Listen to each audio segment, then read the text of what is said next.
guys, welcome to my channel once again, Physiotherapy Abroad. I'm Vaishali here with you, and in this video I'm going to tell you about the credential evaluation process in whole, which is divided into two parts: a credential evaluation guide and credential evaluation policies. Okay, thank you guys for subscribing my channel, and if you haven't subscribed it yet, please subscribe it right now. Press the bell icon, and thank you for liking and sharing my previous video. Please also share this video as much as you can. Okay, let's get started with the video. So now, credential evaluation process for CAPR is divided into two parts: credential evaluation policies and credential evaluation guide. Now what comes in policies is there are certain rules that the CAPR have set about your application standards, like what you can do and what is not required and all that. Okay, so there are, I think, 10 to 12 points. I'm going to put the link of both guide and the policies in the description box. You can check, it's the whole of the PDF there. Okay, so let's start. After watching this video, you will be able to fill your application properly, and you will know about everything that is mentioned on the CAPR site. Okay, so what are in the credential policies? I'll start with the number one, which is fraudulent and cheating charges. Now what is that? You can't, there is a policy of fraudulent policy in which you cannot give fake documents. You cannot do a fraud with them, because they will know about it and they will never consider your application again. Okay, now the second policy is notarized copies. You have to send all of your documents notarized by a gazetted officer, every document, because and if there's any problem in these policies, they will not take your application. Just remember that.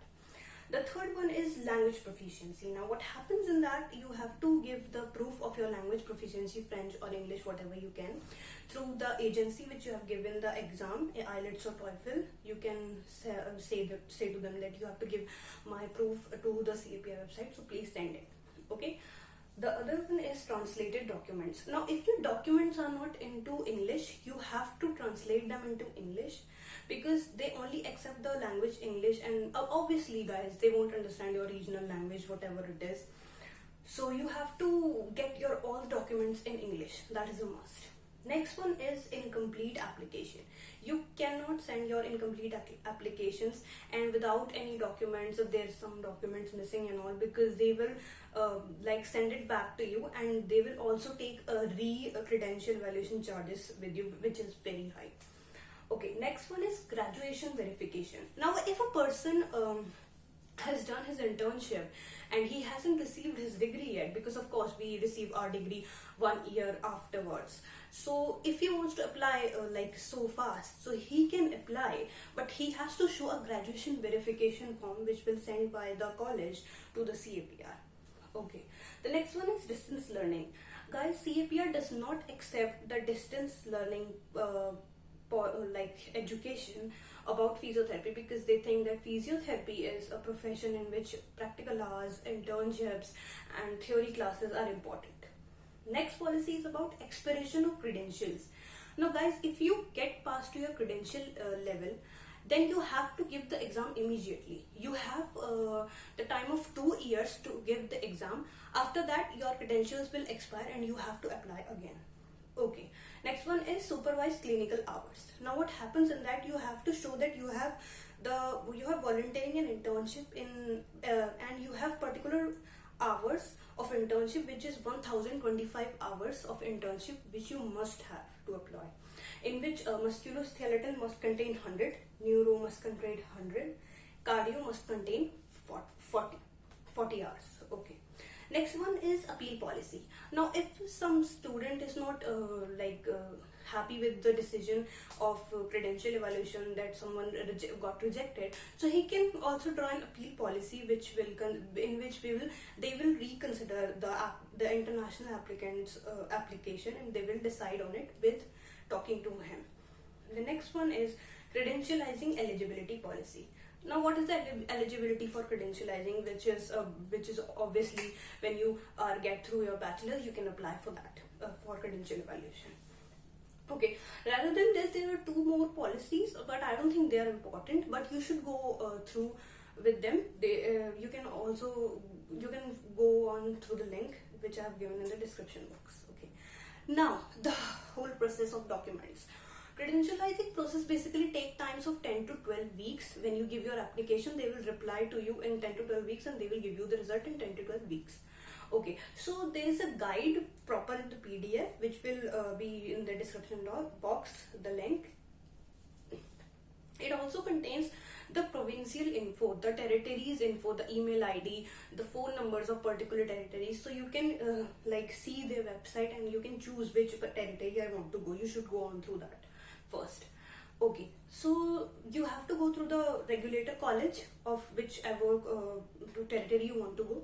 Now you have to see if they accept the PCE or not. If they accept the PCE, which is the exam, you have to go through the CAPR process. If they don't, then you have to go through their process, the territory process. Okay. Now what happens in CAPR, if they have to, if like Toronto is going to accept through CAPR, so different provinces and territories have different requirements. Some will like ask for you to show a good character certificate, and other requirement like QBAC, in which you have to show the French language proficiency. Okay, so what are the documents required for credential evaluation? Okay, there are two options, two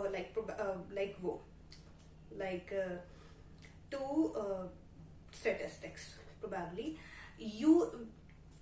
There are some documents that you have to provide to CAPR, and there are some documents that the college have to provide to CAPR. So the documents that you have to provide to CAPR are the application form, okay, which is available on the website.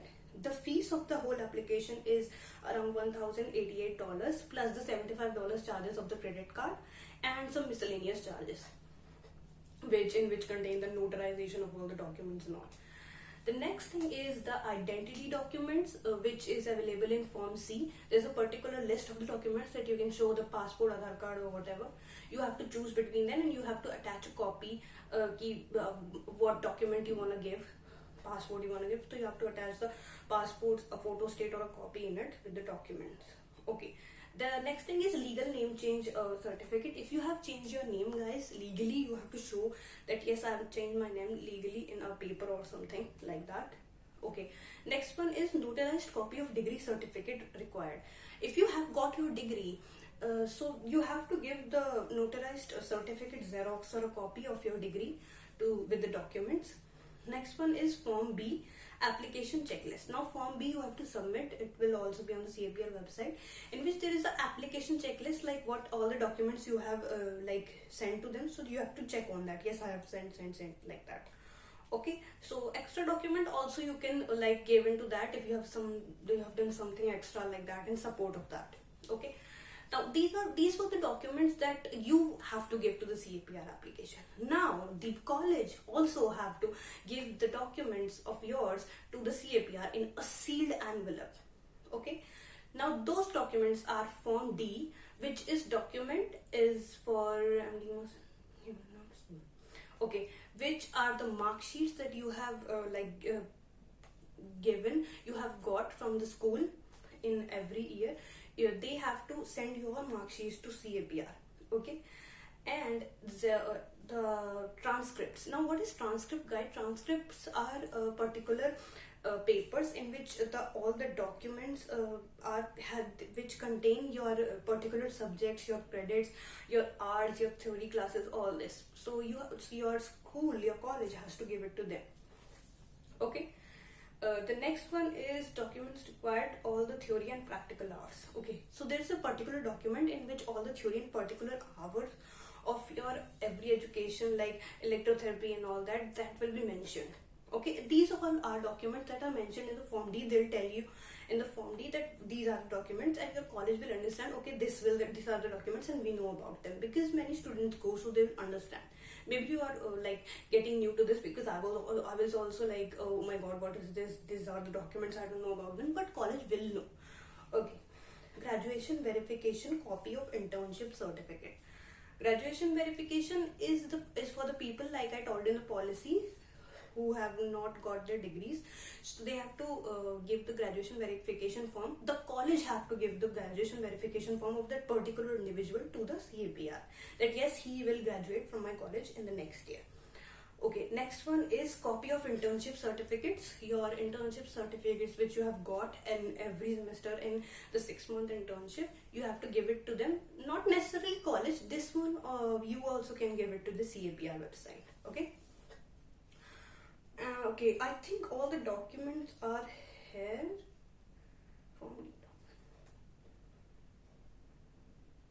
Yeah, so Form D documents, all the mentioned documents in the Form D has to given by your school to the CAPR. Okay, so that's it. That was the whole procedure of credentializing process. That was I was talking about in my all the videos. So the credentialized process end here, and in my next video I will talk about the exams, which I don't know, and because I haven't given the exam, but any knowledge which will I get, I will definitely process it to you. So thank you for watching this video, and please subscribe my channel, and please like and share this video as much as you can.